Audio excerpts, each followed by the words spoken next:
get on the treadmill. And some of them, I make them buy like top line treadmills, and they can send me their message about how much exercise they've done. I've got people who have come to this country who have to change their name because some of them are governors. In Nigeria, every 3 days you have to change their name. They came for bypass surgery. I didn't proceed. Somebody came for just a cataract surgery. He saw me for cataract. I was going to assess whether the person can go for cataract surgery, only for me to realize that the guy can't go from here to here. I said, hey, it's not happening. He changed from cataract surgery to open heart surgery, right? That's how he ended up. He even forgot about cataract surgery. But the bottom line is that this guy, when he went to Nigeria with the treadmill, I asked him to get it on the treadmill, and that is going to help him. Anxiety, depression, the last one is weight loss. Don't exercise because you want to lose weight. My point that I'm coming here with is the power of exercise and its leisure time. There are so many benefits of it, and the danger is that we want to wait before we get a benefit. Let me say this. I'm talking about cancers, right? About 10 years ago, we started talking about intermittent fasting before certain people even started talking about it. When we had cardiovascular advocacy group, and we went around talking about these principles. About 10 years ago, specifically in 2016, this trial came out showing that in people with cancer, even when they have stage 3 cancer and they exercise, they live longer. Right? So please come in. This was the data that came in 2016, and a lot of people said, "Oh, it's not that big." Let me tell you where this data came from. This data came from the fact that even in animals, rodents, who had cancers, they made the animals that get on the treadmill by exercising. It shrank the tumor size. So thank God, everything that you have, God will give you the data concerning that. So thank God, like about 3 weeks ago, I got the answer I was looking for. Finally, we had this trial published in New England Journal. New England Journal is the #1 journal in United States and probably #1 in the world in terms of medical journal. So New England Journal now showed that in patients with stage 3 cancer or high-grade stage 2 cancer, right?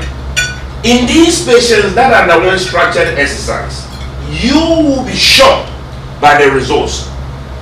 I mean, in other trials we've seen benefits, but the benefit of this trial was mind-boggling. After a median of 7.9 years, the risk of disease occurrence, that is cancer again, or a new primary cancer or death, was lower 28% in the exercise group than in the health education group. And overall mortality, the doctor's word for mortality is death. Death in stage 3 cancer was reduced by 37%. So I'm not asking you to exercise because I want you to lose weight. It's what it is. But the benefits of exercise is, to be honest with you, to decide not to exercise is to do wrong to yourself. So if you're not exercising, you are losing all the benefits here that we talked about. And if exercise can impact cancer, why are you not exercising? Right? Why are you not exercising? And how many hours in a week do we have? This is an issue. Don't wait till you grow up before you get the benefits. Because when you cross a certain age, the benefits are no longer there. I'm going to show you some data and I'll finish. Just tell me my time and I'll finish here quickly. Because I can go on this for about 3 years, okay? So it is very important here, right? And as I said, it's been my prayer because I take care of people who are generally old. I have seen that the best thing in life is to grow to a certain age and then enjoy the benefits of your labor. This question of the benefits of your labor, right?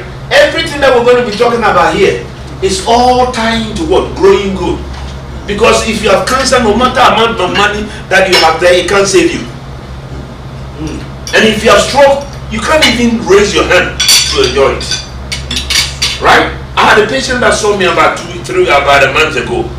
He had heart failure, and I said, you have to be so careful, like you don't know what is coming. And he was laughing. He came back, brought him back 3 days after, and I said, I'm going to repeat it to you. Me, I don't mess my words. I said, you are making a choice between death and a life you may never enjoy. He went to me, didn't care too much about me. In the week he was in the hospital with heart failure, massive stroke. And he came to me. He was weeping. And I said, I shared with him my own life experiences. And I told him not to lose it. Because since he's alive. But this is a man in his 50s who has got ulcers on his buttocks because of the stroke. Because exercise is not about, once again, the last benefit of exercise is weight loss. It's not the first. This diagram I didn't make it. It comes directly from American Heart Association. It's from them. So it says that the trial of the effects of exercise on disease-free survival in patients with colon cancer provides, not probable. It says definite evidence that exercise offers additional what? Benefits to overall survival beyond what? Surgery and chemotherapy. This is the big thing that came out of the trial. Exercise has the same impact like taking the chemotherapy drugs. Exercise has the same impact like the surgery going in to take away what? The tumor. But the best thing in life is that most of the things are free. The vitamins are expensive. Right? The things that you are chasing are expensive. Exercise is free. I'm not going to go on here, but let me just say this. There's a lot of big push about weight loss medications, right? We know them. Ozempic, Zepam, and other things. May I tell somebody here? Listen to me. A lot of patients are referred to me by their primary care doctors to see whether I will approve for them to get this medication. And I ask them, are you getting the medication for beauty or for health? They say, why are you asking that question? The issue is this. If it's truly about health, then you will already be exercising to lose weight because it's better than the medicine. This is a recent review article in Circulation that has shown us that most of these medicines, when you take them, it makes you lose 3 things. It makes you what? Number one, it's to control your glucose. But the big thing is that it makes you lose weight. But this is what happens. It makes you lose body fat and the body muscle. But losing body muscle, there is unquestionable data that if you lose body muscle, in the long run, you die early. Right? So these medicines don't only make you lose the body fat, they also make you lose the body muscle, which should be 55 to 75% of your weight. And now listen to this. Now because the evidence, now when you stop taking the medication, the body fat will come back, but the body muscle doesn't come back. So now there is a lot of articles coming about it. So now the companies are making another drug that's so that when you are taking your weight loss medicine, it will help you not to lose the body fat. How many medicines do you want to take?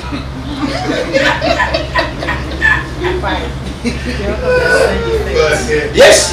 So now the point here is somebody needs to know, the doctors will tell you, these medicines were never made for what? Weight loss. These medicines were never made for weight loss. I just want somebody to understand. It was a side effect of the trial. And the pharmaceutical companies went after the side effect to make it a medicine. If you don't know, it was never intended as original. It was intended as a diabetic medication. But they found that side effect that it can also make you what? Lose weight. And they jumped on. Now they didn't even talk about the diabetes. They talk about the weight loss. And now there are trials about new medications that so that whilst you are taking the weight loss medication, you take the new medication to prevent you from having what? Muscle loss. When you exercise, you gain muscle. You don't lose muscle. You lose weight, and then what? May I say this? Let me run through a few things here, and I conclude. How many hours in a week do we have? Every day is 24 hours times 7. Roughly what? 140, 150. How many hours of exercise are we required a week? 2.5. 2.5 hours a week.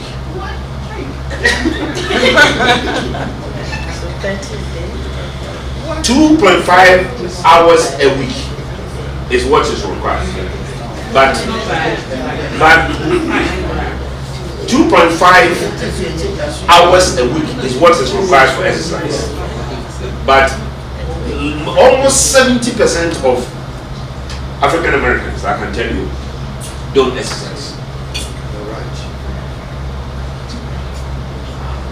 I have stories upon stories.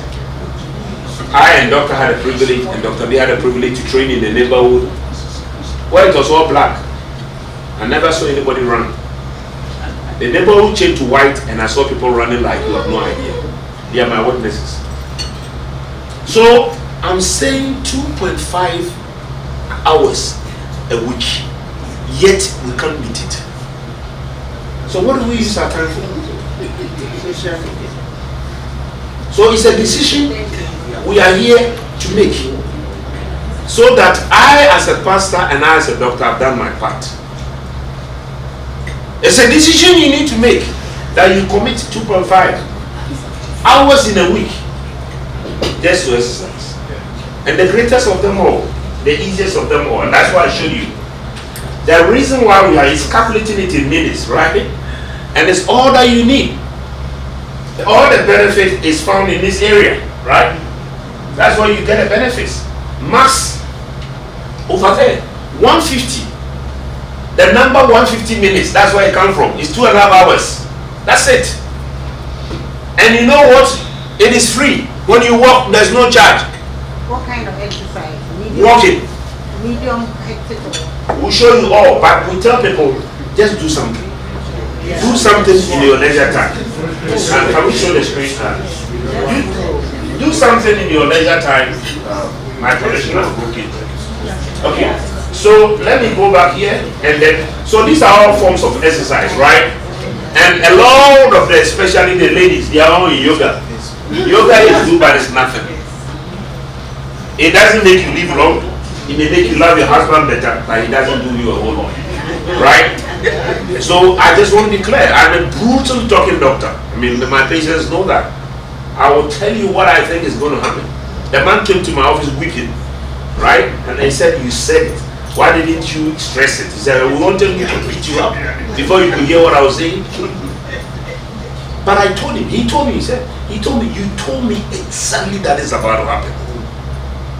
But we all have choices, right? So we want you to be in the middle if you can. But every little exercise makes a difference, right? This is what I've looked at. I've changed my life. I hate treadmill with passion, but I have to get on it because I have no choice. I always tell Danny, me and Danny will work together. I tell Danny, right, if they could put a treadmill in water, I would just be buying it. But it's not happening. That's my problem. Right? If they could put it in water, my whole problem will be solved. But it doesn't happen. So, this is what you do. And we are talking about leisure time what? Activity. When I'm on the treadmill, my wife will tell me by the time I'm done, I'm hitting every part of my body. But I have to do it. So now, because I'm hitting too much, I've decided to change from this to this. So swimming, I've registered, and I registered my whole house at the beginning for 1 year. Nobody has gone to swimming. Just to let you know, my wife is here. Yes, I bought for the whole house. Nobody has been there. So, because sometimes when I'm on the treadmill, my hip hurts. But when you do water exercise has 3 times the impact of any other thing here. You get 3 times the impact. Number one, when you're in water, you have weightlessness. So any hip pain, joint pain, all those things, they disappear. Physical exercise, that is the power of water exercise. So water exercise can get you some of these benefits that physical exercise cannot get you. So it's important for you and I to be able to, I hope that the slide will come. Let me show you. So these are all the benefits that you see So when you dance, dancing is good, so keep dancing in church, but it's going nowhere. Yoga has one star, right? It does you nothing. So a lot of the people, the women are saying, I'm doing yoga. Yoga will help you love people, but it's not getting it done. Okay? So by walking, aerobics, right? Aerobics, that's where the secret is. So every exercise that you do, it has a specific benefit. But this is why I'm showing these points. Muscle. This is what all the weight loss medicines will not do. Actually, the weight loss medicine, they will make you lose what? Muscle. So your goal should be to grow good. All right. Most of my patients who go on vacations, they tell me you don't need a lot of money, because when your children are grown, they told me, the 83-year-old, they said when your children are grown, you paid off your house and you have your car. They said the money is too much. The little they get is too much. And that's why they travel. And these days he tells me, whether I go to Japan, I can use my Visa card. There's no problem. So there is no limitation. You see, my patients have been my motivation. I can go on and on and on and on. What is the power of exercise? There is unquestionable benefits of exercise that you tend to what? You tend to see here. No vitamin, no medicine, nothing, absolutely nothing. Physical well-being, mental well-being, individual development, right? Social, all these things are not things. We are going to talk about economic development. That's one thing I've seen. The top guys, when you see them, they are not only top what? They are not only top just by money. Those who know that they have made long-term investments, right? They want to live to enjoy the benefits. Kidding me? If they have a whole life, then they want to live so that they can harvest. Because some of them, the investment have harvested, and it's when they get to around 70 that there is enough money for them to work, to take it out, enjoy, and it will still grow.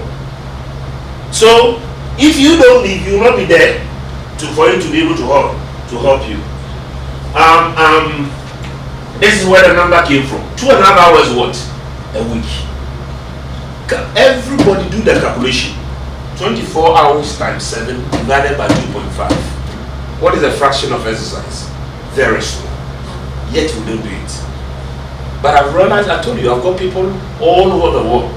When they go on vacation, the first hotel that they check in, they want to make sure there's a good gym.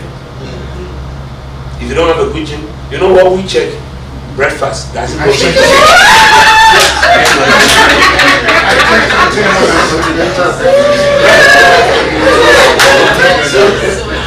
So, I would like to conclude with a slide. I hope you will make a decision to exercise. I can't talk to you too much about it, but the earlier you start, the better. And this is the graph that shows. When you are young, very early in life, if you don't exercise, no big deal. There's no difference between the two. But we know that even this curve is beginning to change. You see, at working age, this is where you have the widest gap in the benefit of exercise. Once you cross the age of 18, then life begins to what? Be separate. And if you look at this graph, you don't understand the benefits of it. But I'm going to explain certain principles to you. The gap begins to widen from 18 all the way.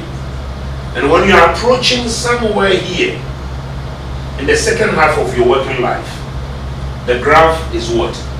The gap is pendant.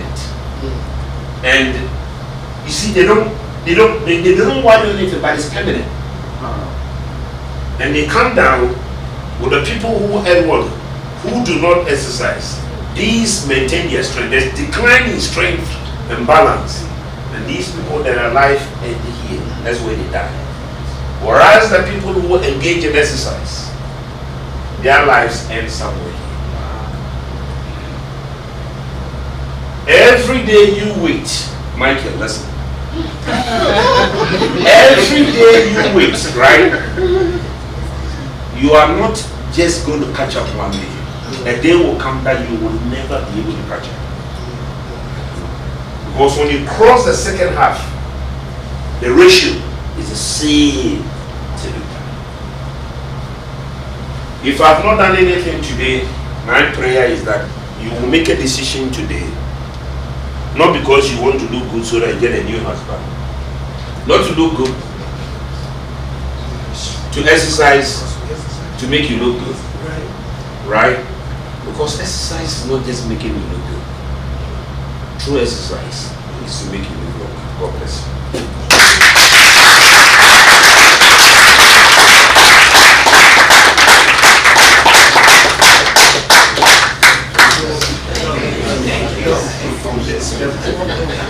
Thank you, Pastor. So what did we take away? 2.5 hours a week. Secret pill to thrive. Thank you, Pastor. So now we are transitioning to prosper.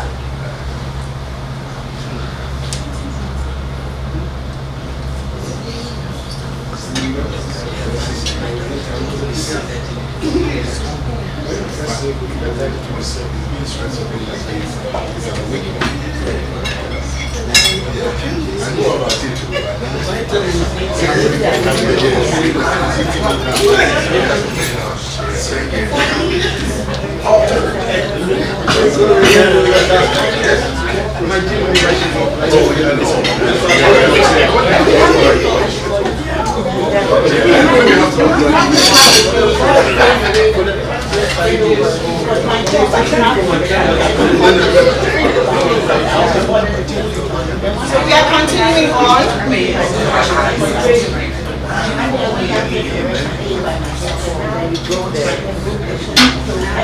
So now that we know the secret to living longer, we need to prosper.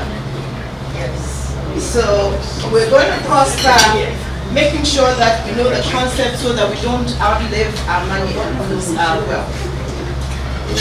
So what are the 3 ways of saving in the United States? How do we want our money to grow? So we have the fixed, right? We have the fixed, which is barely making anything. And then we have a variable, which looks like the EKG, right? We have a cardiologist in the house.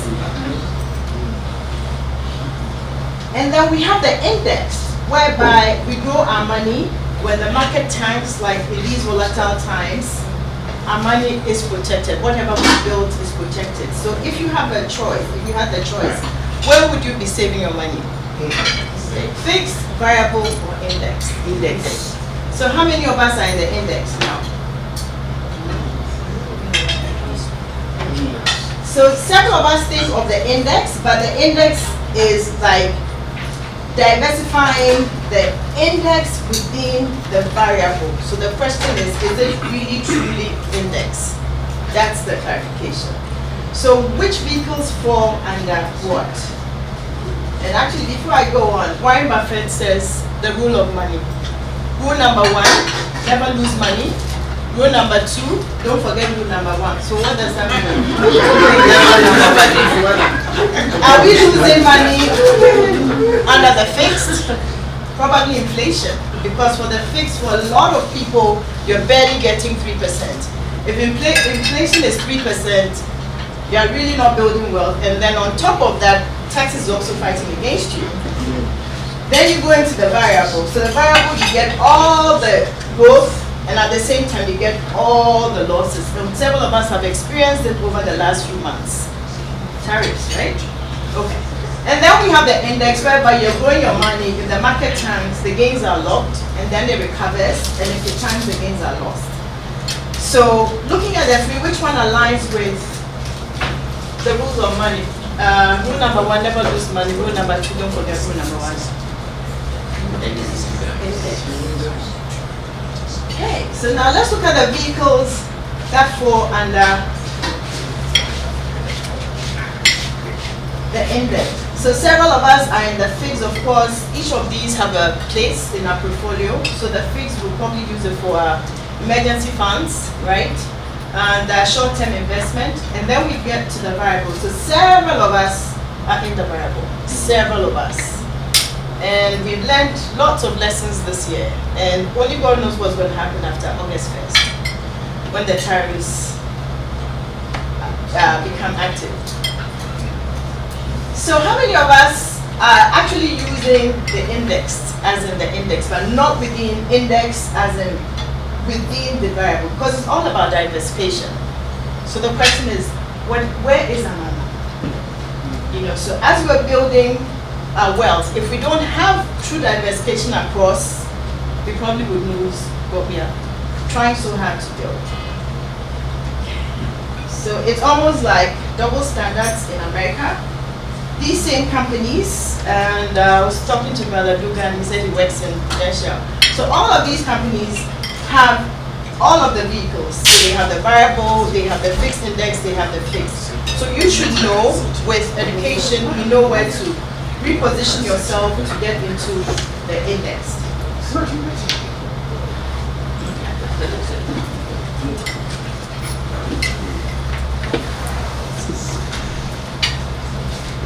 We'd like to acknowledge Reverend Kweku Ufori Esquire and his beautiful wife. Thank you, sir. Thank you. Thank you for joining us. So now we're looking at the benefits of the index. So with the index, you have all the upside potential. You have absolute downside protection. You are bound not to lose any money. So even though people have lost lots of money this year, some people have not lost a dime. It's all about where is your money with the education that you have. And then with the index, you also have a tax-free strategy coming with it. That is with the Index Universal Life. So I'm actually going to show that here. So this is just making reference. So with the Index Universal Life, you have, and the fixed, you have absolute protection from the market. It doesn't matter what is happening in the market, your money is protected. At the same time, so with the Index Universal Life, is 100% tax-free. With the fixed index annuities, it has tax implications because several of it is from your old 401ks that you probably don't know where to keep it. But if you roll it over into the index, you get 100% protection, but of course, Uncle Sam is going to come after his money, as in the deferred taxes that are there. Yeah. And so looking at all of these vehicles, you don't have to qualify for the fix. You can just go into a bank and open an account, open a CD.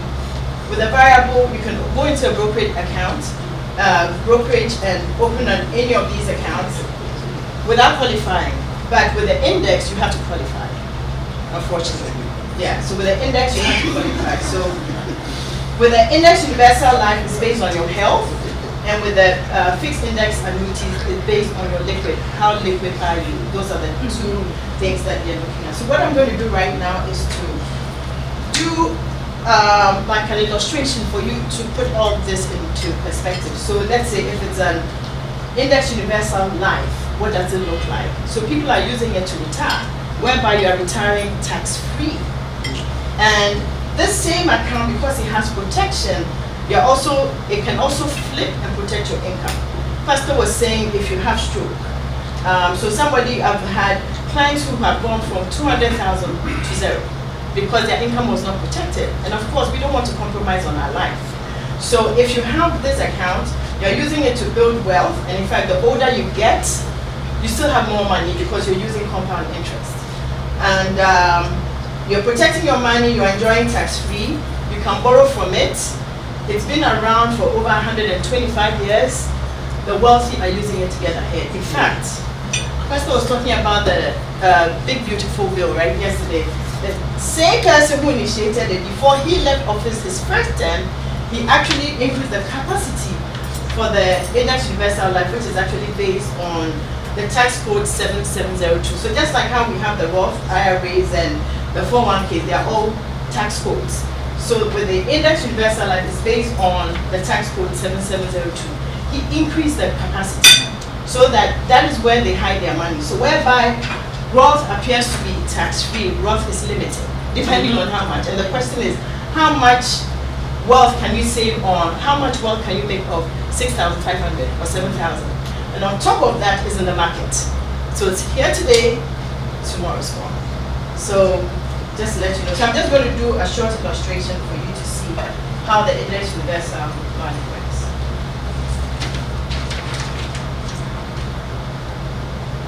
Are we learning something today? Yeah. So we go through the heat now.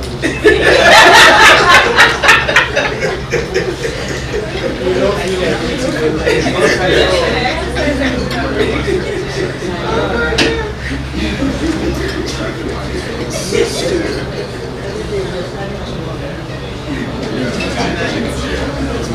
So this is an example. So I just did an illustration. So we have an illustration for John Doe. So this is an illustration for John Doe. So John Doe lives in Maryland. He's 32 years. We are assuming John Doe is in good health. So John Doe makes at least $100,000 a month. I'm sorry, a year, sorry. John Doe makes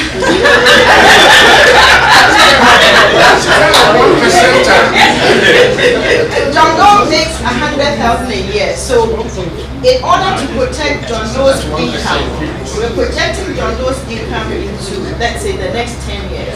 So we're going to insure John Doe up to $1 million. Okay. So now John Doe wants to pay annually. And this is where the investments are. So there's the global index account. So with the global index account, it actually touches the Euro stocks, and then there's the Nikkei, and then the S&P. So that's in the global account. And then there's the S&P on its own, and then there's an uncapped index, which we can use to build wealth for John Doe. So now we're going to do an illustration. So whilst we have, so let's say I'm going to do the global 40%, and then S&P 10, and then I'm going to do the uncapped 50. Okay. So now this is where we're protecting him. So we're building wealth at the same time we're protecting him. So if he should fall sick, let's say it's stroke or any other disease, so we've taken care of his chronic illness, we've taken care of his critical illness. And in fact, we can also add long-term care here as well. But purposes of this illustration, I'm not going to add long-term care. So then we're going to calculate and see what's going to happen. So here, so for just having the $1 million policy, assuming John Doe gets approved, IRS will allow John Doe to put away, say, $57,687 a year if he gets approved, just based on his $1 million coverage. To the point whereby, so in this scenario, John Doe is putting away $8,860 a year. So even though he's putting away $8,860 a year, John Doe still has close to $42,000 that he still has that allocation. So assuming he has those funds, he can actually put it here and continue to build wealth. Meanwhile, Roth IRA is just limited to either $6,000 or $7,000, and it's use or lose. If you don't use it in that particular year, it's gone. But with this, every year, if you don't use the maximum allocation, it carries on year after year after year. It was made for the rich. Okay. So here is the illustration. Okay, so we did 8,800. So for his 1 million, annually, at least he's supposed to pay 8,860. Okay, but he can still put in more, so he can decide to put in 10,000 as long as he doesn't exceed $57,000, 687 a year. He's good. He can put in as much as he wants. So first year, John Doe put away 8,860. Okay, so he put it away, let's say, till when he was 65. So at 65, he had over time accumulated, so this is his, whatever he put away, $575,900. His account is now over $4.8 million, tax-free.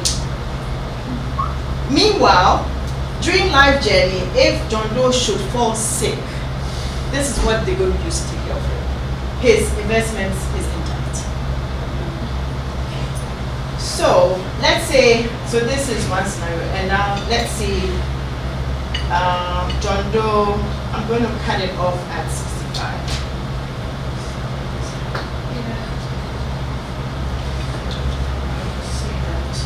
I see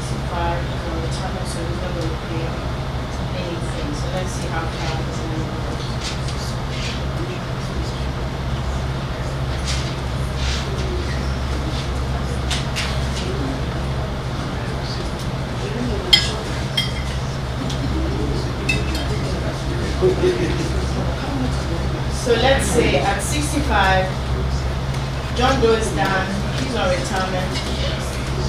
Okay. So this is how much he made, this is how much he put away, this is how much his money has accumulated unto, and this is what is taking care of him. Now, John Doe has not put anything in his account since he was 65. Look at what is happening.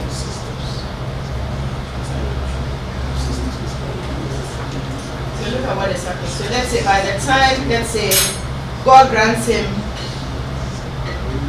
ripe old age through exercises, he thrives. He's still here through 100.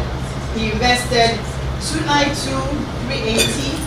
His account is 4,000,000, over 4,740,000. And this is what he's taking care of. Okay? And now, let's just say John Doe is like, okay, I'm going to leverage the same vehicle to retire. So now I'm going to come to income, and I'm going to say that let's solve.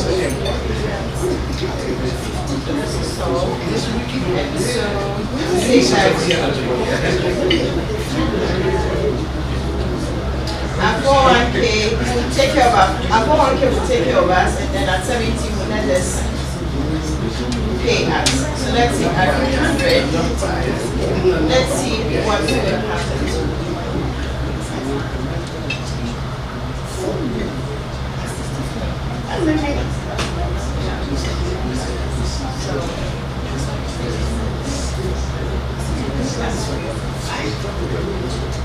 So based on what John Doe put in, so John Doe can be paid 51,000, over 51,000 until he is 100. So now, so what happened? Look at what's happening. Can it be made a lot bigger? Yeah. We don't see anything. You can't say anything. Okay. So, yes, it can be a little bigger now. Yeah, now we can see certain Okay. things. So, just by putting 8,860 in his account for 38 years, right? 33 years. So at 65, he stops because he's on retirement now. So his over time, his 8,860 is 292,380. His account has accrued to 730, and this is his projection. So we're like, okay, let's the money run. We still want compound interest to be applied to it, and then at 70 we start taking the money out. So whatever you have put away, now they're giving you back your money. So it's just reducing, right? To now it's 35. So now they go into the death benefit, and then they take out the money to take care of you. So basically, your death benefit is now taking care of you all the way to 100 years. So even though you invested 292,380 at the end of your life, assuming you are here by exercises, you live, your account, the account paid you over $1.3 million, and you still have over 37,000 to go to the next generation. I'm really enjoying that. And then let me show you another scenario. So let's say this was a 401k account, right? Now at 65, this is what we're going to live on for retirement. This is the market. This has to go through taxes. So this face amount is going to reduce from 401k to 201k. And in fact, there's actually let me open this book.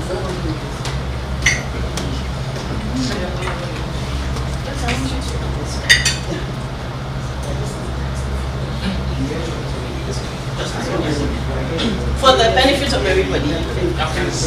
It says the 401k RRSP is for people who are planning to be poor when they retire. Robert Kiyosaki. I can say it. So this is from the book. Please say it again. It says a 401k is for people who are planning to be poor when they retire. This is from the book, The Wealthy Physician, by E.J. Sander. I didn't say it. This is from the book. So the question is, so for those who are not planning to be poor, what are they using? This one they're using to get ahead. Can you put the book, the title of the book in the author? Oh, is that okay? Yeah, so it's The Wealthy Physician by E.J. Sander. Oh, okay. I can take a picture and put it on there. Sure. So, Can you move money from your 401k to this? so with money in our 401k is already commingled with taxes. So the solution for that is the fixed index annuity. Yeah. So that's, let me come back to this.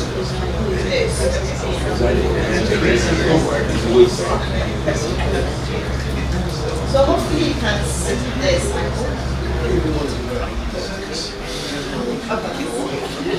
So this is an example of a fixed index annuity. So both of these are based on the index. So these are all protected assets. So you're not ever going to lose any money. So with this one, so this is a scenario whereby this person rolls over, I think 408,000. Yeah, 408,600. Just by being approved for this account, this person was given a premium bonus of over 44,000 to his account. So this is commingled with taxes. So you moving from company A to company B, there's no tax implication. So it comes into this vehicle and it's going to take care of you. So you realize that it grew from 442. So from day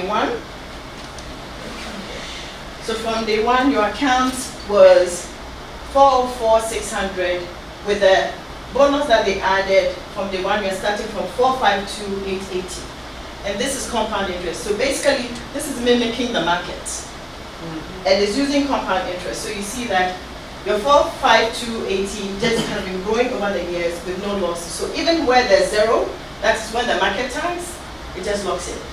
So this is 2 years in a row, 0, right? So it's 1.2, 1.2, nothing is good. Actually 3 years in a row. So nothing lost.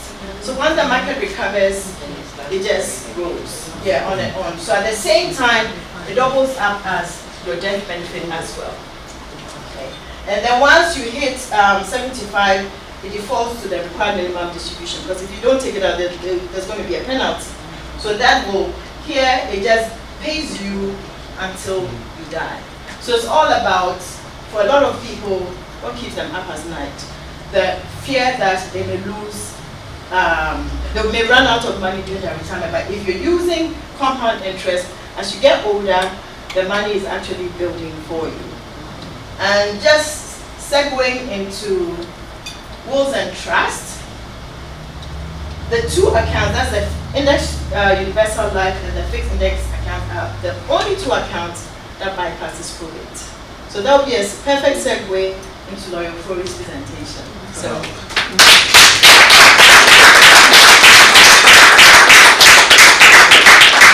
So I have a question here, and I think it's important. I invited my staff and my friends here. The truth is, few people qualify, right? And if you don't qualify, you don't qualify.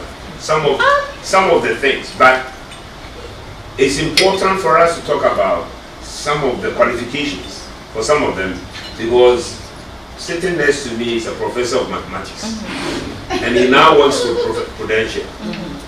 These are the people who are behind the computer to calculate your price, whether you qualify. He's the unseen man behind prudential. So whatever you do, whatever you are talking to. So I think it's very important for us, for him to also give us a little bit of light about some of these things, because my own experience has taught me that, funny enough, all these things are tied to health. So getting a perspective, so he does a calculation. Because we're talking about something like 57,000. Somebody said, "Oh, kidding me? I'm not even making 57,000, let alone put out 57,000."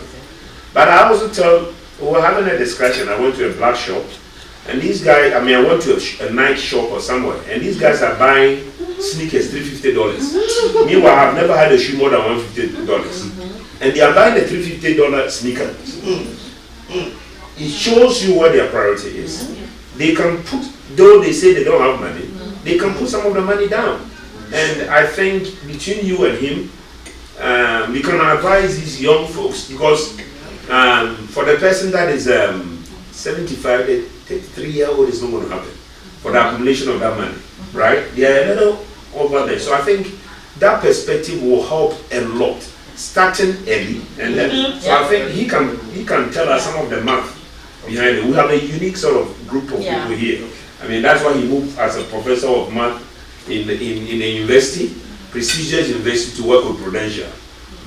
So just in a short while, I think when they are going to work with you, they ask about your age, do you smoke, any disease in your family line, and those kind of. We have what we call assumptions. We look at all those, and they've been quantified mathematically.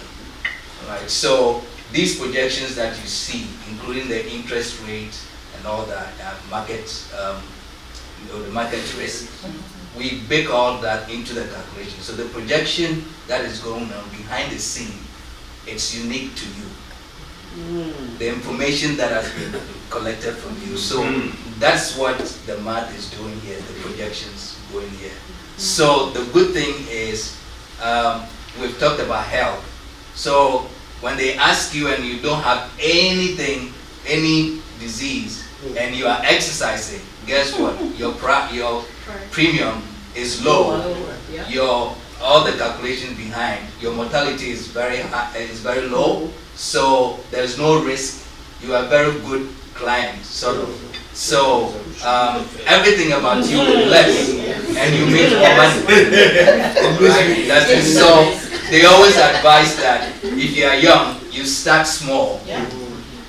And by the time you're young, by the time you do 20 years, 25 years, you already have built wealth.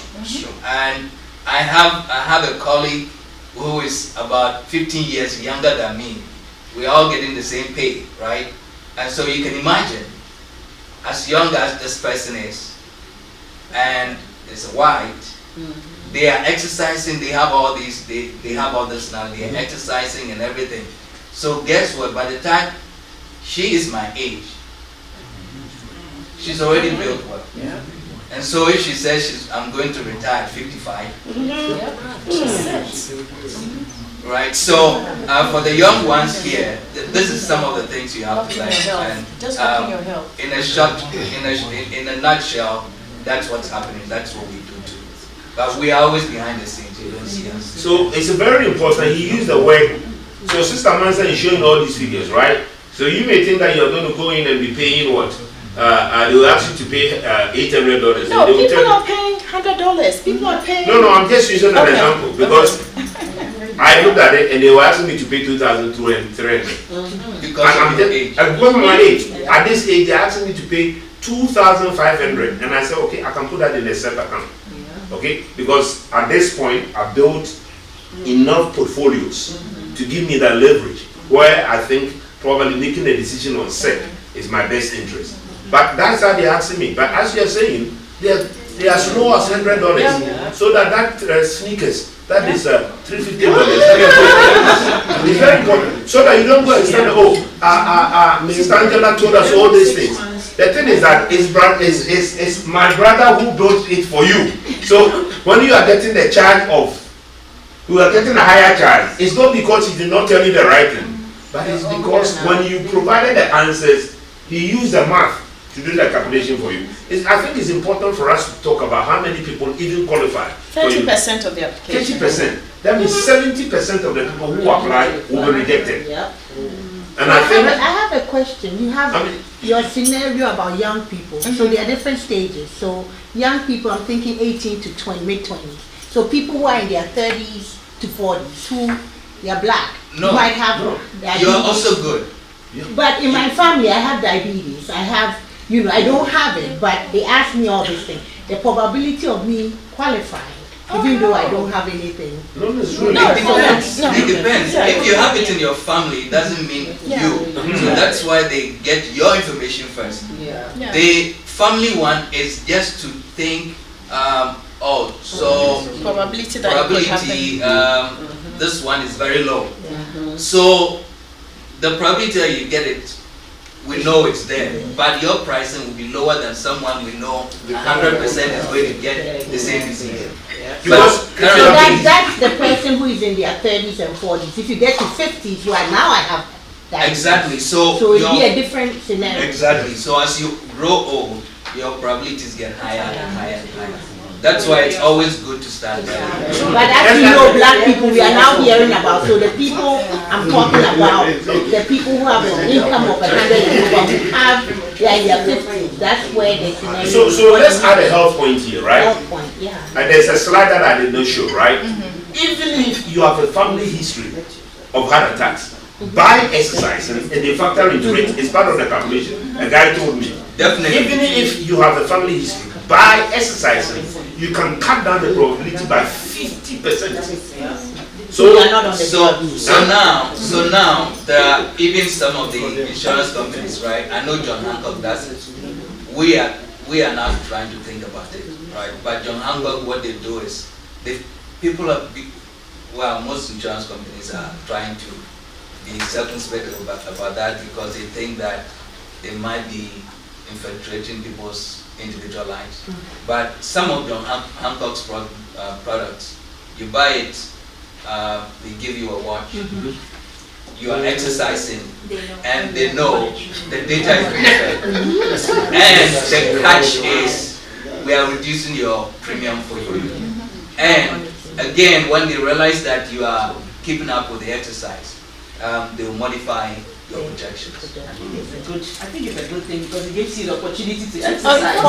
But you know America are right, right? American are right. You are invading my privacy. That is on point. But if Big Brother is watching and you have to get up and exercise, it will help you, right? But that is also going to make you qualify because all these things, they disqualify so much because of all these things. If you are going in at a later stage. Things If are you don't changing. get in early. Things are changing. So don't give up hope yet because products are always coming. Currently, as I sit here, there's a product we are working on, right? And it bakes in other things. So things are changing and other products are coming in where they look at things like that. Prudential, we have what we call the black blueprint, right? So they are looking at the black community and all these things that you're talking about. Because the reason why I'm asking is that the GLP-1s, this country is overweight and obese. So most people are going on GLP-1s. So that's the thing. So the average person is overweight. So with your calculation, that means some of people at a certain age won't qualify because even if it's weight loss alone, half the country is out of the picture already. But I think the critical point is there is a product for everybody. There's a product, Yeah, there's a product for everybody. No matter who you are, there is a product. And once you talk to a financial person, but you will pay the cost for it. If you don't make the one, if you don't make it, first of all, make the decision early when you can afford, and also make the life changes. You see, this is the point here. Health is money. That's what somebody said. If you understand this concept, you spend a lot of time to go to work and don't do what the healthy things. But true health is money. In the long run, it will reduce many of the things that we are looking at. I met a friend when he told me that I didn't get it. And he said, Isaac, health is money. So this is where you will qualify. I said, There's so many companies. So many products out there. Companies. But please talk to her. They have all the information. For us, they take the decisions and then we just do the math. Right? We just do the math. But talk to her. I shouldn't kill the messenger, right? Yeah, but talk to her. There are a lot of products coming out now. There's so many companies. Everybody will have something. You know, that will work for you. Yeah, my question is this health history questions that they normally ask during the inception period. Is it worth it for some of us, especially who have our parents gone, to answer those questions that they use to generate these outcomes? What's your question again? I think what he's trying Family to say history. is family history, but I think Most some of family it are out is there in good. Ghana. they are not even here. But or it's they are not gone. based on just the questions they are asking. No, They're going to so see your medical what you record. do is, Allow him to. He's the one who does the math. if you don't know, tell them you don't know the history. Yes. Right? No, so telling them you don't know, don't the system generate No, something they from can't you go which back they to don't Ghana. know? They can't go to Ghana. They will just use the Limited information to what is You here. provide. Okay. because that's what we have. The only thing is, That's right. it will come back again. It will come back again if something happens to you before they give you the money. They will also do their due diligence before they give you the money. So you just make sure that you give them what you know, right? And don't lie. And don't lie, because now let me tell you this. Don't lie, because there are companies now whose job is to get your data. And No matter where you are, everywhere you've been, you can get the data. yeah. We are saying don't provide, or he's saying his family is gone. But one thing that we're also forgetting is, once upon a time, you went to your doctor's office and you told them about your family history. So don't.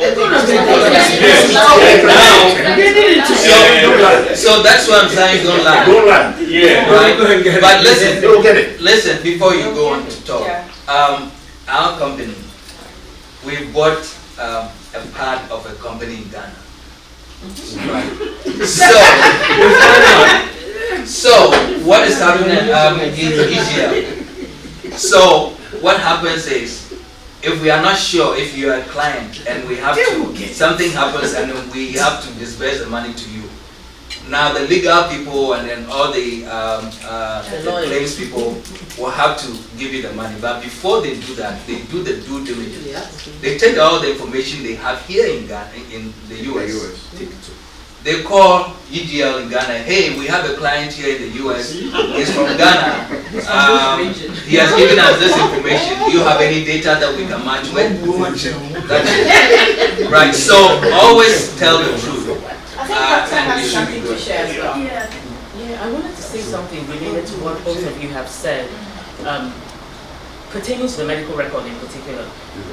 Because I work in primary care, I see a lot of patients who are very particular about their medical record. And I'll be honest with you, many of our African patients, they don't care. So when you go into their record, you'll be shocked at what somebody walks in, and I'm looking through the record, and all kinds of diagnoses are there. The day the insurance company demands records, we can't fix that. And they're going to pull everything. So, but I have patients, and you know, for the most part, many of them are non-African, who come and they're very particular. Every time you bring out something, they say, look, take that off. I am not this, I am not that. So I think we need to be really, really careful about what, not just put anything on your medical record. And you just take it as you're walking around. And one day somebody pulls it, and then you start scrambling. So next time, first of all, have a primary care. Don't use the urgent care and the ER as your primary care office. Biggest, you know, because problem. Because you have to understand, this is really unfortunate, but you have to understand that there's a part of medicine that is paid based on morbidities. If you come in to see me and you're just thirsty, how about if I want to be paid better? Why would I put, he didn't drink much water? No, I'm going to say he's dehydrated. Why? Because I'm going to be paid better. Why would I just say his heart is racing today? No, he's tachycardic. His EKG is abnormal. I'm going to be paid better. So if you set yourself up for the medical system to use you as a way, you represent, and I don't mean to sound bad, but you represent a dollar sign. And if you allow that to happen, then you will be a dollar sign. People will hype up anything that's going on with you. So I say this to say, have a primary care. I don't care if you see them only once a year. I go to my primary care every year or every other year at the worst. And I'm a doctor, but I have a primary care. I don't take care of myself. And I want to know what's on that record. And when I go and they say, did you take this? I say, no, I don't. They gave me this when I had a cough last week. Take it off. You know. So make sure your medical record is accurate. Have a dedicated primary care. Try and turn up at least once a year. Because if you don't turn up by the 36th month, we'll kick you off, and you're no longer a patient. To get a primary care in America today is an uphill task. So make sure you keep your primary care. Make sure you get a primary care and turn up at least once every year or every other year. So you stay on their roster and make sure the record is accurate. Some man made a point here. Emergency room is let's let you know, right? It is known that the person that goes to emergency room a lot, right? You are the danger sign for every system. Just to let you know, right? every system sees the person that goes to the emergency room as the person they shouldn't touch. And we have a name for them, right? Exactly. We call them frequent flyers. Yes. So you will just come out of this system very, very fast. I think that's the point that is the number one. Of everything that emergency room is number one. But we fight for our clients. Yes. I mean, I just got a 29-year-old. She put in a policy, and she said she was in pristine health. Then they came back and they said, "Oh, we see metformin. What's going on?" So I reached out to her, and she's a nurse. She was like, "No, there's nothing wrong with me." So later she was like, "Oh, this was 10 years ago. Emergency room. I didn't even take it."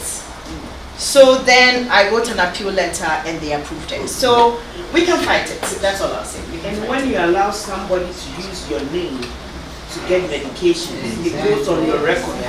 So there was a case about metformin. The person wasn't diabetic, but allow somebody to use their name to get their medicine.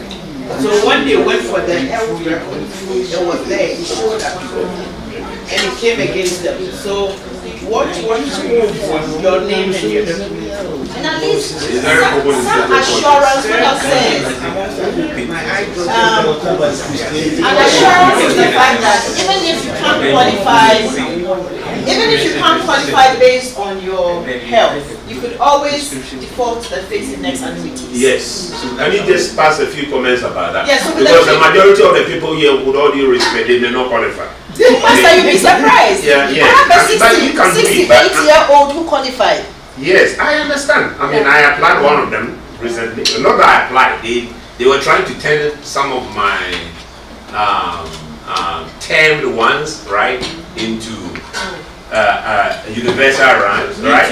And they said I qualified, but it was 2,300. I say, you kidding me? So, but I know my passion here. The reason why we are bringing the young people here is that anybody that talks to you will qualify. Oh yeah. And I think there's a way out, one way or the other. So all I'm saying is at least have a strategy that's based on the compound interest. Yes. Because the older you get, you're making more. You never run out of money. And that's a fear for a lot of people. Can you talk a little bit about index annuity? So with the index annuity, everybody will understand that even if you don't, you can get into index annuity. Yeah. People need to understand that. So with the index annuity, you can have two forms. So the first one is qualified. So the qualified is an old 401k. So lots of us have old 401ks just sitting around without knowing what to do. You can safely roll it over from here into the index annuities, whereby you have absolute protection from the market. So when it's here is exposed, so it's just up and down. Only God knows what's going to happen after August 1st. But you can safely roll it over into the index, and then you have all the protection. But when it recovers, you have all the growth, and then when it tanks, you have all the protection. So all you need is at least $10,000 to start. That's all you need. I have a question. When you roll it over, you have to pay the taxes, right? No, it's from company A to company B, so okay, not touching you have to pay. Yeah, so there are no taxes. There's no tax implication until you are actually withdrawing. That's when yes. Mr. Amanda, I have a question. So if you have an old 401k from another employer, right, that is sitting somewhere now. Roll it in there. Where? So there are several companies. So actually I have some material here. So there are several companies that are out there. There's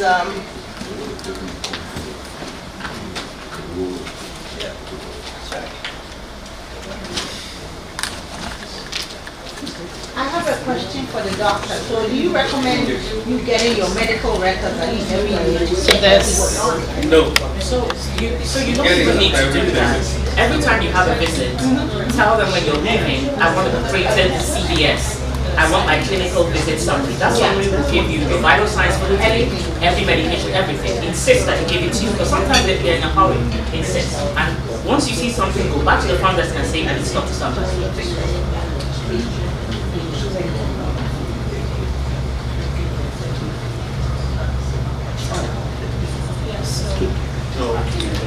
Yes, I sent some brochures around, but just to give you the peace of mind that if you have any old 401k sitting here, as long as you are separated from the company, you can roll it over here and protect your assets. So if someone says, if I come and see you, you can help me roll that one over. Don't let them write. And it's free. We don't charge that. That's a You don't need it. It's still I can help you. So instead of waiting and thinking that you have nowhere to go, and for a lot of people, they don't think they have options. So they are just stuck here. You know, but the index is there. So typically, the zero price is the child swaps. They will only talk to you about this if you make a minimum. Yeah, but it's there. All the companies have this. Oh, okay. So I can take other questions. If not, we'll have Dr. Lawyer Furi join us. But I have a short bio. I was going to say, Can we go for a 5-minute bio break? okay, whilst we are back in the break, They call it bio break. do you have enough or should we take photos? Is that your bio? Is this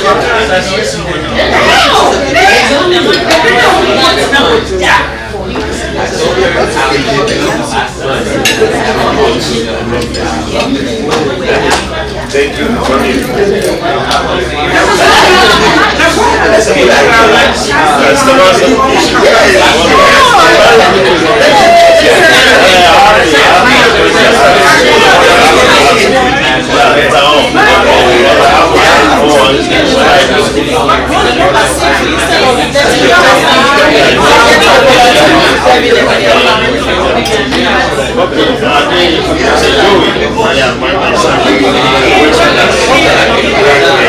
He's also a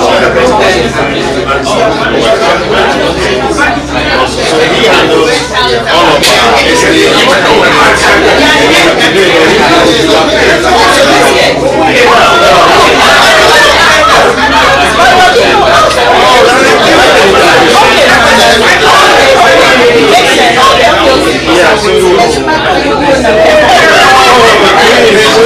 I don't like all this all-road stuff. Yeah, I don't like that. That's the right idea, man.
I would say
So he's going to be presenting on estate planning essentials. So Lawyer Fori.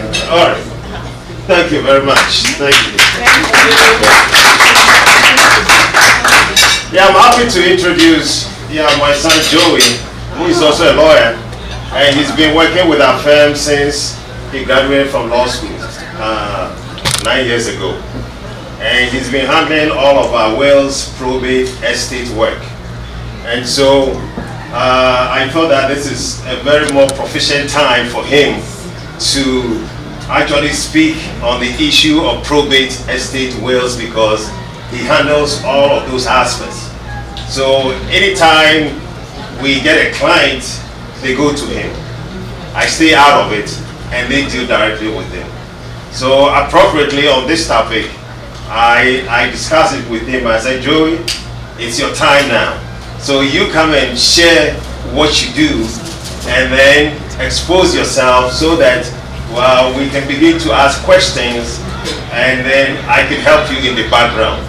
So to present the topic on estate, probate and wills is Joey Ofori with the Ofori Law.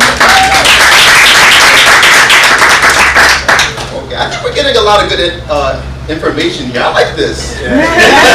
Is this like an annual thing or yes? Is that quarterly thing. Oh, okay, I like it because I'm even learning myself. I'm like, oh, okay. So I'm here to present on the topic of wills. I'm going to start with wills. So I think with wills, especially in the African community, it's scary. Like they'll think, when you think about wills, you have to call your loved ones and tell them, oh, I love you. You have to call them and tell them, make friends with the enemies. You know, but wills is not like that at all.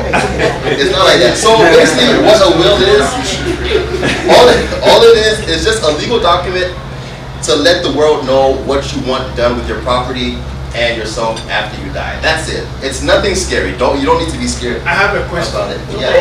Do you have to tell your beneficiaries you have a will? You can. You can. Well, I mean, it can be, but you can tell them. You can tell them. Yeah, you can tell them. So, yeah, okay. So, like I said, a will is basically a legal document just to let the world know what you want done with your property and yourself and your well wishes. That's it. Nothing scary about it. Anything could be put in a will. Bank accounts, money, cars, vehicles, pets, your garden. If you have like weeds dying in your bag, you can give it to somebody. You can put it in the will. As long as you own it. As long as you own it. As long as you own it, you can put it in the will. So why is a will important? Because I mean, at the end of the day, you want to have control of who gets your stuff or what happens to your property. Because if you don't, the state is going to decide what happens to your property. And there's a lot of times where the state will make a decision that you didn't want. Let me give an example. Let's just say you have maybe a child or maybe a spouse that you just don't get along with. Maybe they're not doing good at school, they're arguing, and then you tell them, I don't want you to have my car. I don't want you to have this money. If you have a will, you can put in the will, you will not get this money. Or you can just give it to somebody else. But if you don't have a will, and we've seen it a lot, I've had clients where they were married, but they were having issues with their spouse. And then they didn't want them to get any property, but they didn't have a will. So when they died, all their property goes to the spouse that they're fighting with. And then the children will come and be like, this, you weren't even you weren't even treating my dad right, or you weren't even treating my mom right. And then it becomes a whole issue. So wills is very important, because if there's a will, there's no argument, there's no fight. I don't want you to have this. This goes to you, this goes to you, no questions. I'm gone, don't argue about my property. So that's, I think, why it's important to have a will. So when should you do a will? You don't need to wait till you're 50. You don't need to wait till you're 60. You don't need to wait till you have a heart attack and then you realize, oh my goodness, I need to do a will. You can do it when you're 18 years old, 19. Matter of fact, the earlier, the better. Because if you do it early, then you kind of already set the plan of what you want done with your property. And the will can always be changed. So if, let's say you do a will at 20 years old, you give something to your high school girlfriend. And then later on, something happens and you guys break up or if you fight, you change the will, okay, I don't want you to have this anymore. So wills can always be changed. The wills, they can always be changed. So I think probate was mentioned before. So wills do go to probate. So what is probate? Let me explain what probate is. Probate basically is just the court process of assigning a legal representative to handle one's estate when they pass. Yeah, probate it's not a difficult thing, but a lot of times people want to avoid probate because they don't want to deal with the courts. They don't want to. When it comes to probate, there's deadlines you have to meet. There's filings you need to file. There's fees you need to pay to the court, and a lot of people they don't want to do that. So they try to find ways to avoid probate.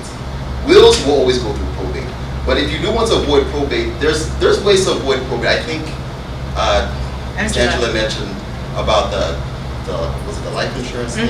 That avoids and the probate. fixed index The fixed index that avoids probate. Joint accounts avoid probate because if you have a joint account, you don't need to go to the court to get them permission to access the property because if it's a joint account, you already have access to the money. So you don't need, if you have a joint account, you don't need to go through probate. Trust, I think we've heard of trust before, also avoid probate. But those who don't know what a trust is, what is a trust? A trust is a document basically where you're telling somebody to manage your property for the benefit of somebody else. So for example, this is common in like kids, minor kids, or people with special needs. If you're giving money, you can't give money to a minor child. A child that's maybe 2 or 12, under 18, they can't get money. So a trust will assign a trustee, someone that you trust, or even yourself can be a trustee, to manage that money or manage that property for somebody until the child has reached 18, or until the child has reached 21, or until the child has graduated college. You can put conditions on a trust. Yeah, and a trust also avoids probate. So what is the difference between a trust and a will? A will is much more detailed. With a will, you can put your funeral arrangements. Some people, they don't even want to have a funeral. Some people, they want to be buried at a certain cemetery, at a certain place. All these go into a will. A trust is only property. You can't put your funeral arrangements in a trust. So you want to save your house, put your house in a trust for your child until he graduates college. That one will go into a trust. A trust is also more expensive too, because in order to put something in a trust, for example, for a house, if you want to put a house in a trust, you have to change the house name into the trust name. The trust is like an entity. So you go to the title company, you change the name of the house into the trust, that's also another fee to the title company. So trusts are much more expensive than wills. But you can do both. Some people do both wills and trusts, so that's very possible. And another thing that I think a lot of clients come and ask me is, do trusts, can they avoid taxes? Can they avoid like divorce property? Yes, they can, but you have to be a little careful. So some people, we had a client, I think recently, who wanted to put a house into a trust. And they are doing it because I think maybe they were having issues with a spouse, and they wanted to protect their house. Because if not, it would become marital property and then they would have to split. But if it's in a trust, it can be protected. But if you put a property in a trust and then the other spouse somehow gets involved in the house, it still becomes marital property, so it's not protected anymore. Question. Yeah. When you say gets involved, like what? Like if you put a house, if you put a house in a trust, and then the other partner is paying things to the house, maybe paying bills, contributing, then it becomes commingled, and then it's now marital property. So what if the trust was created before you got married? Yeah, so that's why it's good to always do it before. Okay. It becomes much more protected. But even if you do it before, and then they still do it, yeah, it will become marital property. And then the property will be split, and then you'll be wondering, oh no, why is this splitting? So, I mean, that's something to think about. I have a question. Yeah. Does the will contain a power of attorney or healthcare proxy? Because you're not dead, but if you're on a ventilator, who's going to make the Yeah, decision? so that's actually a separate document. Yeah, so they have something called Advanced Healthcare Directive, which is separate from a will, but you know, that one will let you know, yeah, if you're on a life support, what should happen, if you want doctors to do this, if you want doctors, that's a separate document. So is it advisable to do that and your will? Oh yeah, definitely. I mean, you want to cover all grounds. Yeah, you want to cover all grounds. So have a power of attorney, have an advanced healthcare directive, have a will. I mean, yeah, sometimes people will think about, oh, it's going to cost me so much money to do a will. But you need to protect yourself. You need to protect your property. You need to protect your being. So could you define the power of attorney and then the advanced directive? Could you define them? Okay, so a power of attorney is basically you're giving someone the power to handle your bank accounts, your things. While you're living? Or while you're living, yeah. Advanced healthcare directive is more so for like the hospitals, whereas a power of attorney can be for bank accounts. You can give it to the bank. You can give it to your insurance company.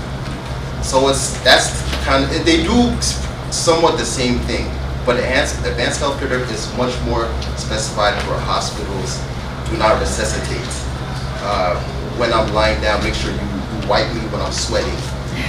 Or don't give me medicine, or give me medicine. So that's all listed in that advanced healthcare. Yeah, also, the advanced directive is usually at some point in your later stage in your life, you know, where you are unable to do certain things, you are unable to fend for yourself, and family members have to do certain things for you. You can do it. So you do that, or your family members can do that. You instruct them to do so, and so that at least there will not be so much burden on the family or on yourself in making certain decisions, because at some point in time you are unable to make certain decisions yourself. So you direct someone else to make those decisions on your behalf. So you can fall off a ladder. I have a patient who fell off a ladder. He was young, 40-something, and now he's paralyzed. Yes. So advanced directives, you could do it at a young age because you never. Oh yeah, you could do it exactly. You can do it anytime. People think that I wait till I'm older, but you can. You don't know what. I mean, it's important. These things are important, but they are not uber important. Because to be honest with you, if you are a doctor, it's when the rubber hits the road when things really make a difference. Because ultimately, part of the decision, I can tell you this, where a doctor can come and say, in one of my meetings, he told me this, we've been surprised about a document that pulled up because a patient went to the primary care doctor and listed those conditions to the person. So there are many avenues to sort of do these advanced directives, and sometimes you can let them know, but ultimately, when you are in that stage, that issue, a lot of factors will come into it. Of course, if I have another point, but there are a lot of factors that will come in to ultimately make the decision. And even the decision of fertility, at a point in time, you can say certain things, and the doctors will tell you, okay, this is considered medical fertility. That is that medicine can save you at this point, and that can go into the decision to also help the person. So there are a lot of, let me say, components to that point. I have a question. Yeah. We have this word POD floating on social media now. Pay on death. Pay on death, yeah. If you have a will, do you still have to do that? No, so some things that usually don't go into a will is like POD and life insurance, because those already have a beneficiary attached to them. But they were saying, what I'm hearing is that even if you have a beneficiary, you still have to do a document saying pay on death to this person after you have done all that beneficiary. Is that true? I mean, compared to will, that's what I want to. No. Well, usually when you have these, beneficiary already designated, you don't have to do anything. Yeah. Upon the occurrence of that event, the insurance people will contact those beneficiaries, and there's nothing that anybody can do because those are designated beneficiaries, and they contact them directly and they deal with them directly. So with life insurance, can you do a life insurance like a POD, that the life insurance will be paid into a trust rather than? Yeah, you can do that. Okay. So a trust is like a person. A trust is like an entity. So you can pay into a trust. You can make bank accounts for a trust. Matter of fact, a lot of people make trust accounts where if you have a life insurance, and I think a lot of these people that are smart, especially like some of these white people, they are smart. They put their life insurance into a trust, and then it builds. I think I heard a story where this person was putting it into a trust, and then it would, even after the person passed, it just kept putting it into a trust because the trust is basically always alive. Because I had a friend that when her mom passed, the life insurance money, I think they had to pay taxes on that or something. Is that true? That's what she said. I'm not sure. Wow. It's a rare case, though. It's a rare case. Yeah. It's a rare case. It's 100% tax free. Yeah. Yeah. Well, for life insurance, I don't think you pay taxes on it. 100% tax. I don't think you pay taxes on it. Because it's not the tax. Yeah. He has a debt. He has a debt. So maybe he has a loan. So the reason why I'm asking that is that anytime you go into the hospital for surgery, they always ask, do you have a healthcare process? Do you have a advanced directive? So and over your lifetime, you can be hospitalized so many times. So if you don't have one, they advise you, tell them you need one. So And it's advisable to have it, yes. Yes, it's advisable to make sure all your bases are because you might not come out. Yeah, exactly, yeah. Is there a general fee limit? I mean, general idea of how much you pay for the wills and I mean, it depends on how complicated the will is. Some wills are just one page, and some wills are like 50 pages. They don't need to be 50. Yeah, they don't need to be 50 pages. But yeah, I mean, I think it just depends on. And if you are changing it, you have to pay. Well, it depends on who you go to do it. Some people will want to charge you, but some people, I mean, if they're nice, they will want to charge. Like me, I'm nice. But you know, I think let's put it this way. I think you should charge them. You see, cheap mentality is our problem. Yeah, right. Let's talk about it. Cheap mentality. How many people have wars here? And how many people have trust? Me, I speak plainly. People they don't like trust. But the truth is, how many people have war here? How many people have trust? And the whole idea is how much I'm going to be charged. But when you look at the benefits compared to the one-time charge, it's nothing. If whenever you want things cheap, you don't know where, right? Money, you should put money on what you do. And if the thing is important to you, put value on it, right? Don't go to your lawyer and ask for free, right? You should pay for the service. Yes, don't go to your lawyer and ask for free.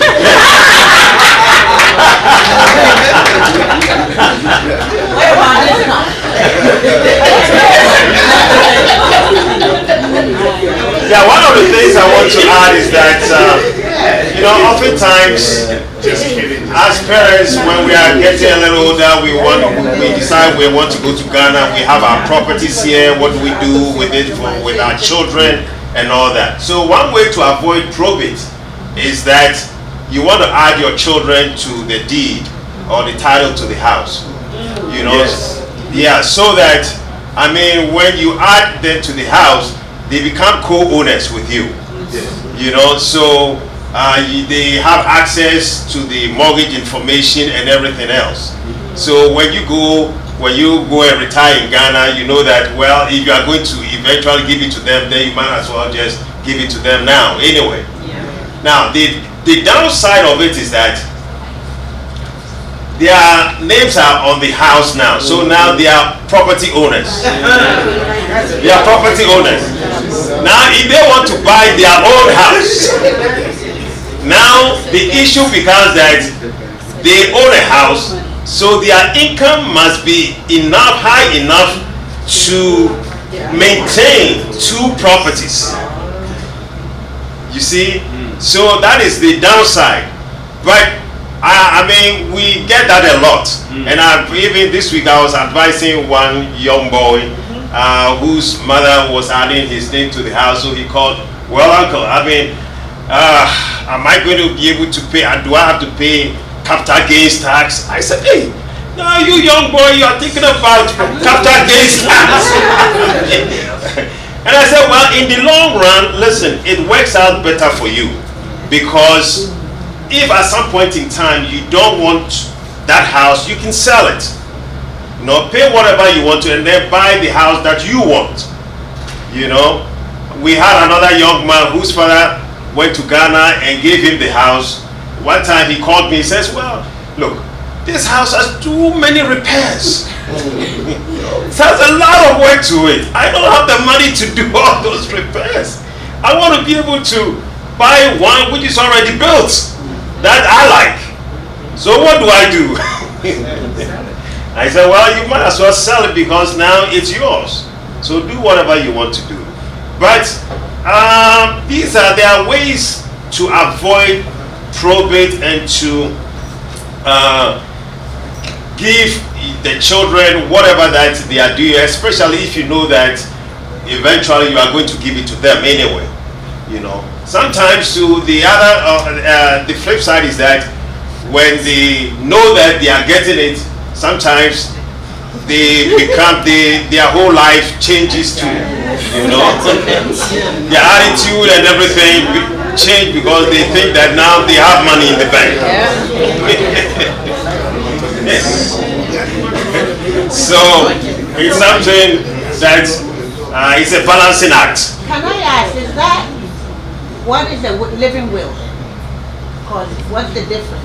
Is it the living will, does it allow you to pass on your stuff to your children? A will, and it's the same thing. Yes, it's the same thing. Yeah, just another name. Another name. Yeah. So in your will, you can devise this property. In my event, I devise it to this person, this person, this person. Yes. Doctor. So at the time that you are adding, I have a question here. I think I had a friend who talked about he's got 7 houses in Boston, and he has 6 children, and he added the children. He said for every house, the child he plans to give it to, yes, he has a name. At the time that you are adding the name, would they be taxed for acquiring that property, or there is no, according to him, he just added their names? Yeah, well, there's what is called transfer tax. That goes to the county, but those ones, those may be waived because there are exemptions. Okay. Within the county. Okay. So you don't have to pay that transfer tax. Okay. You know, so you only pay maybe the recordation tax, which is about $60. Oh, okay. Okay.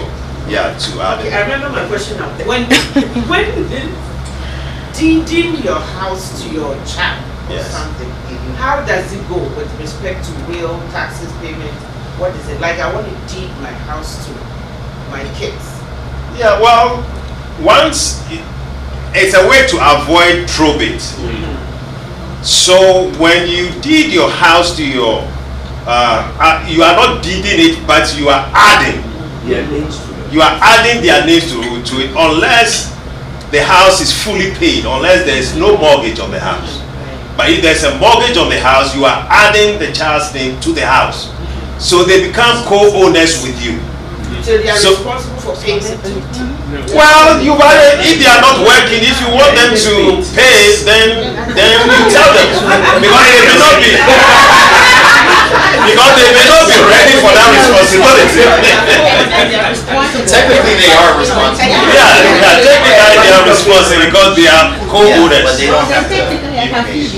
Yeah, you know, but you are adding them because you are doing them a favor. You know, because of the love that you have for them. I mean, you are doing them a favor. So in your absence, they become responsible. So what about bank accounts? Bank accounts. Because the bankers were talking about that. If somebody becomes a co-signer of the bank account, yes, automatically they can operate the account, right? Yes, yeah, absolutely. And they can voice probate. Exactly, yeah. Yes, yes, yes. That's a good one too. Yeah, but be careful because when you put your child on the account, they can go in any time. Just want to add something. So I think all the scenarios we've discussed is assuming the person is at the end of their life. So what if it happens prematurely? So for example, the owner of Cash App was stabbed about 2 or 3 years ago. Millionaire, they had to resort to GoFundMe. Yeah, I think he didn't plan his life well. Yes. Yeah. He should have. I mean, we're talking about because my bankers were saying that just adding their names. So my bankers came to me and they were telling me that just adding the names of my children and my wife to my bank accounts automatically will protect all those ones from probate. Yes. Where probate can't touch them. Yes. Right? Because it looks like, once again, I went back to this guy. He hid all his activities. That's what we're talking about, righteousness. Right? He hid all his money from his family members. Yes. Nobody had access to anything. See, your sins will find you out. This is what my preaching comes in. That is the problem with him. I just wanted to add that part. But if you had listened to some of these things about adding his family members, because they said most of the things he had, he could have added them. Even to the extent that, and lawyer is here, my bankers told me that my business account, I can add my daughter and my wife to it. And so far they can sign the checks, but that's the problem. I don't want them to sign the checks. But that also,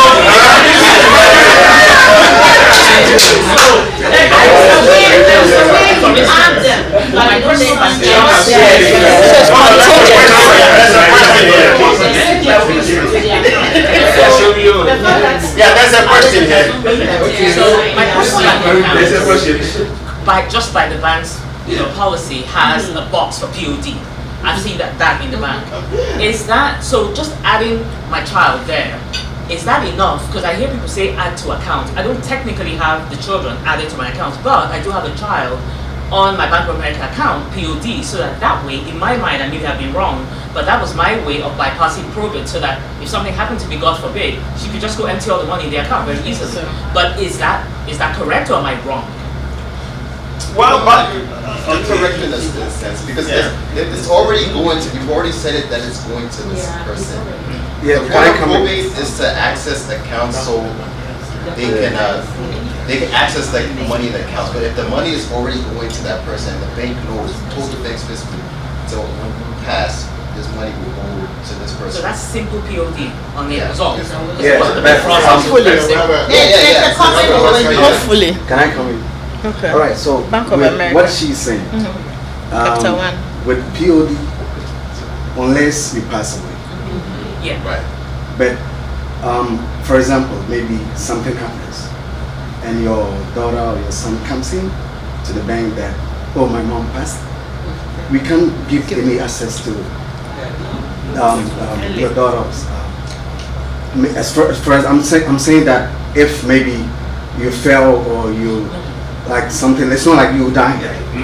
Maybe there's something happened and you can't be able to come to the bank to take money, but maybe you need money in the house. Your son or daughter comes in, I can't give you I can't give anything. But if you added your son or daughter as joint account holders, she or he has equal access as you do, so they can come in anytime to take the money out. They can even close the account. They can even close the account without you knowing. So the point is not to have a joint account with the children. The point is that if I passed away and they had my death certificate, they could walk up to the bank and just take the money out. Without even that, even if they are not POD and they have your death certificate and letter of instruction, they can still get the access to your money. So yes, that they don't necessarily. The point is, we don't need to die, right? You don't sit here.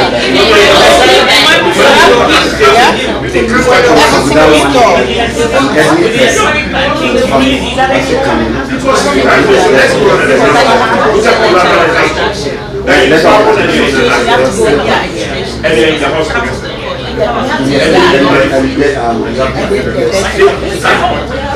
My phone, you can log in, transfer the money to the account, and that's it. The point is, if at an accident you can talk, Okay, got it. but the person gets stroke and he can't talk, at that point you can't instruct them. Well, that's why you need your power of attorney. Yes, and But the power of attorney will not fix that problem unless that power of attorney goes to the man. To the court, the But letters of having a person be right? part of it, because that's when they came to me, that even in business, that if you can have one of your people that you trust, I mean, there are cases Yeah. to be there. If something happens to you when you are incapacitated, the person can touch that money to help you. I think it's a very, there are a lot of alternatives, but they wanted to make a comment. Okay, right. I think the easy alternative is the debit card that they have the pin to. Yes, That's that's it. it. All they have to do is open your wallet, take out your debit card, they have your pass. They can get it. There's another way that your children can be part of the account, as in a joint account, but they are not part of the signatures. Yes. You understand? So, I mean, we have that a lot in Ghana. You can have, let's say, 5 directors on your company profile, right? And then you open the account, the 5 directors are all, on the account, but there is only one signature to the account. I think the same way over here, if you have already a joint account, that your children are already part of the account, right? That means that whatever money that is sitting in the account is for all of you. However, the signatory to the account, right, is only one person. So The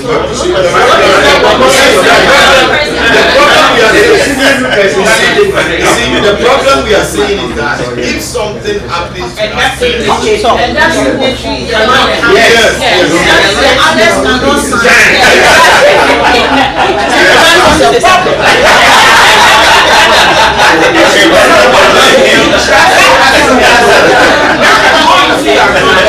There should be that one person that must have your password.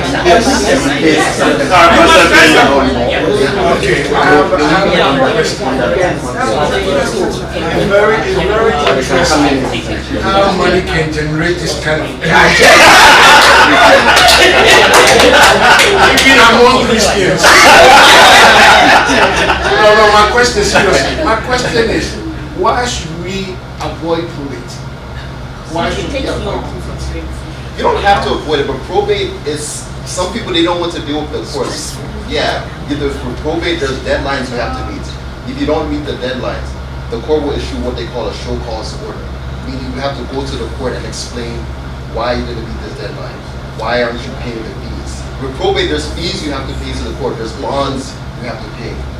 People, they don't want to deal with all that. I have an example. Yeah, and also you want to. Because probate sometimes takes a long time. Even though the Yes, person has a will, yes. basically the court is trying to give permission to the executors of the will, because the will has people who are supposed to execute the will. Right. So when they go to court, the court is supposed to assign them. Then those executors can go to the bank account and Exactly, start distributing the property. And the court, sometimes it takes long, and you said there are fees and all of that. And if they're But young what I learned children, is that if you have a will, you have to go through probate. Yeah. To go through, to get the executors to start doing Yeah. whatever. Yeah. If you don't have a will, the government dictates what you have to do. Right. Because I've yeah. had both cases Yeah. where I had a brother who died with no will. Yeah. And here in Massachusetts, what happens is that if you don't have a will and you don't have a spouse, everything goes to the kids. Exactly, yeah. All your kids, illegitimate or not. Exactly, And yeah. then if you don't have kids, it goes to your parents. Exactly. If you yeah. don't have parents, then it goes They to have your a order. siblings. They have a Yes, order. Yeah. and you have to follow that. So like you said, if you didn't want your car to go to your kid, the state says it goes to the kid. Exactly. But if you have a will and the probate, Exactly. you have to go yeah. through the court. So that takes time and money. And that's why people put in the trust, so it Yeah. goes straight to the trust. Yeah, probates, the cost and the time, and people don't want to deal with that. They'll put you on the list. when there are children involved. That's just a matter of saying 2 years before. Yeah, Yeah. yeah, 2 years if you're lucky. Question is that so that you know the fee that the attorney is charging you It's not worth it. is less expensive that you don't have all these things in place. You know, sometimes when you go to attorneys and they charge you a fee, hey, with any point, then you leave without doing anything. Yes. But you're going to pay triple Yes. when it happens. So I ask this Yes. question for you to know it's very important. Otherwise, you end up like me. You have to go to probate. You have to go to probate, and sometimes a total stranger can be appointed as an executor when they're using your money to pay. You have to pay the executor. Yes. But if you have had an attorney, you don't have to worry about this. And one thing also in our community is, That's my commercial. yeah, thank you. One thing in our community is that oftentimes in homes, you know, the husband has no idea what the wife has, and vice versa. So,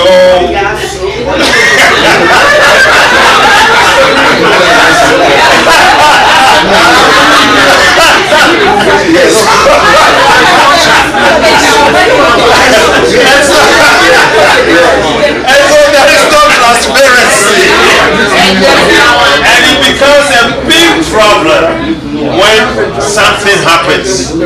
You know, something happens, and sometimes it's so disheartening. It's so disheartening that in a home, you know, the wife doesn't know what the husband has. Even the bank accounts, they have no idea. You know, some have built houses in Ghana that their spouses have no idea that they, and something happens, you know, then they begin to find out. So, I mean, it's very important that in our relationship we be transparent, you know, especially when children are involved, you know.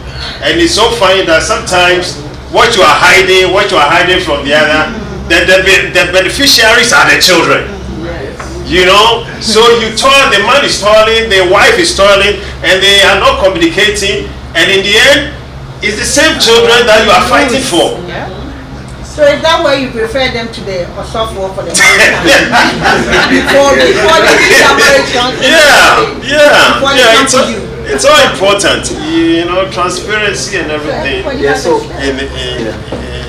yes, sir. As lawyer was saying, we have to start disclosing any secrets that we have. Because I'm saying that because we get these cases all the time. At the bank.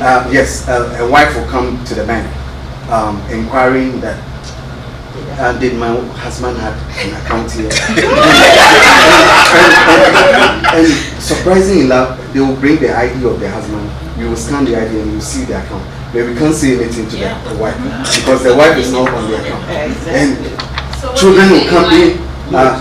Did my parents have? Look, so we have to start disclosing whatever you have. Just let somebody know. Right? Tell somebody that I have this because the POD and those things. Hence, once you die, the power of attorney doesn't work. It won't work.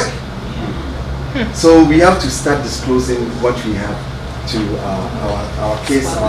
Last question. And sometimes somebody else, if you don't disclose, somebody else is going to benefit at the expense of the actual beneficiary.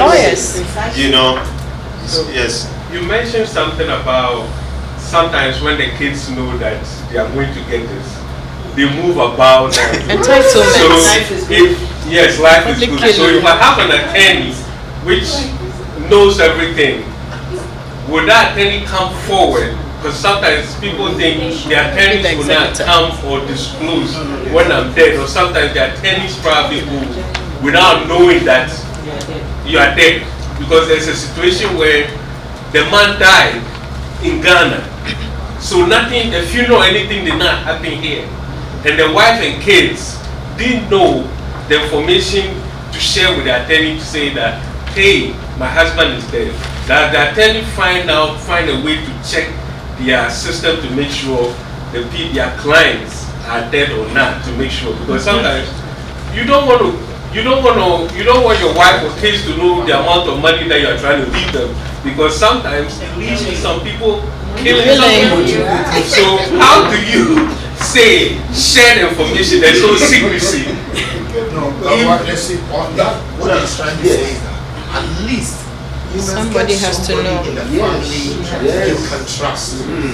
And then you can add the name to it. You must get somebody you can trust. Yes, you must get somebody in the family. And if you don't trust anybody in the family, then get somebody, a friend you can trust. You know that this person you can trust, and a lot of people, respect, especially if he's a very good friend of yours, and you tell him, my friend, because of this, that's why I'm not to visit. But I want to make you this. But make sure if tomorrow I die, you don't do this and do that. Most people respect it. They will do exactly what you do. So I think this transitions us to the next stage. Yeah, so thank you so much. Yeah, so thank you so much. Thank you.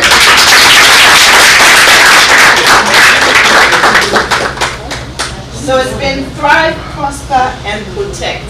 So now we're going to add the word of God to it. So we're going to call upon Pastor Ransford Obey.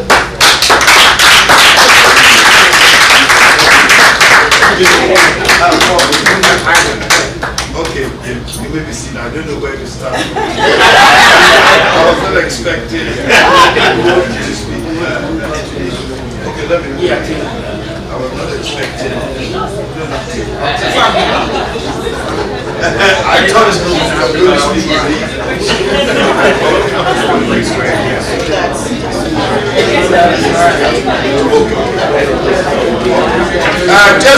What I just want to say is this. Let me try to round off everything.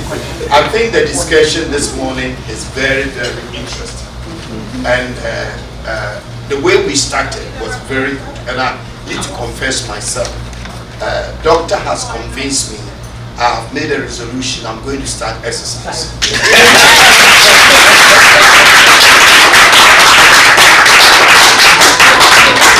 Very, very, very good. I mean, those of you who missed his talk, he was very convincing, and he spoke with passion.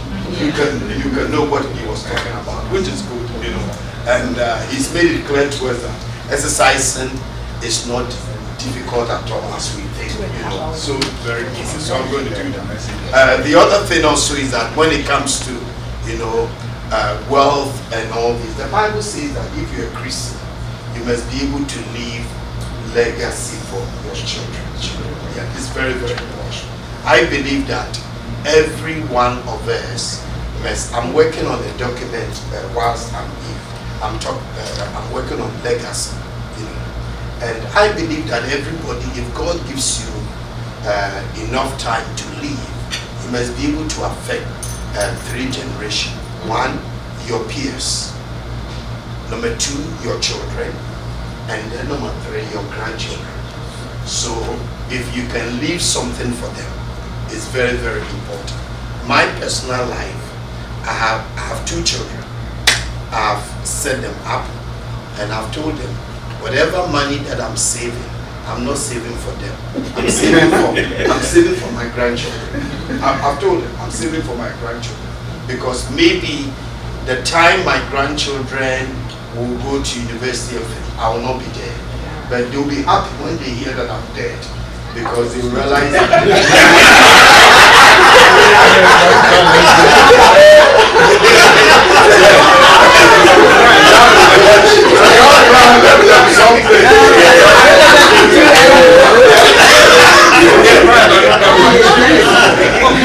Yes, but I think one of the things, even what we need to, every one of us, I tell people that we need to think of how best we can be a blessing to our children. It doesn't matter how stubborn your children are; they are your children. Remember, we are also stubborn, but God doesn't. Yes, we are stubborn. We rebel against God all the time, and He's still a loving Father. So we should have the same attitude towards our children, our spouse. It's not easy. When you were talking about, in our church, the month of August is always a family month. And last year, the topic was, because when it's a family month, all our Bible discussion on Sundays is based on family. And last year we did marriage. We did money in marriage.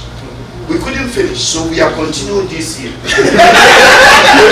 realized that money was the number one in Ghana marriage. It's very, very important. One of the things we did is that we made our media people go to the market and ask the women, all those who are married, that would you like to do joint savings with your husband? And every one of them said no. Don't you love your husband? So I love my husband, but let him keep his money and I'll So I think if those of us in Ghana are having problem with that, how much more those of you here? You will have more problems more than that, because people are dependent on all of you. You are receiving letters here and there. But I think if you know how to, because the Bible says that if you don't know how to manage your house and you are not able to manage your resources well, then you are not a good manager. Next year, the theme for our church is stewardship. And as a steward, as a steward, you must be able to know how to take good care of, and the stewardship covers what you talked about your body doesn't belong to you. So taking good care of your body, and one of the things is living a healthy life, and then all the resources God gives you, be a good steward and make sure that you manage it well, and everybody that is supposed to take good care, you have to take good care of it. I was in Uganda the month of June for 3 weeks. I traveled 2,300 kilometers by road. I went to 14 different major cities, big cities in Uganda, to do pastors' conference. And one of the things about Ugandan pastors, African, everybody wants a large family. Everybody. In fact, those pastors that were at the seminar, the least have 5 children. Yes. Some of them have 14 children. So I was playing to them. I said, how can you break the poverty cycle in life? No, I told them. I said, you can never break the poverty cycle. It doesn't matter the prayer you pray in Jesus' name. You'll still be poor. Because you have 14 children, you'll still be poor. So I was playing to them. Then I realized that many times we the African, we want God to make up for our laziness. Yes. We want God to make up for our mistakes and our lack of planning. And I believe that all these things that we are learning is to help us so that we can plan well and do well. So that when the time comes and you are going to die, you will die. You will die. When the time comes, die.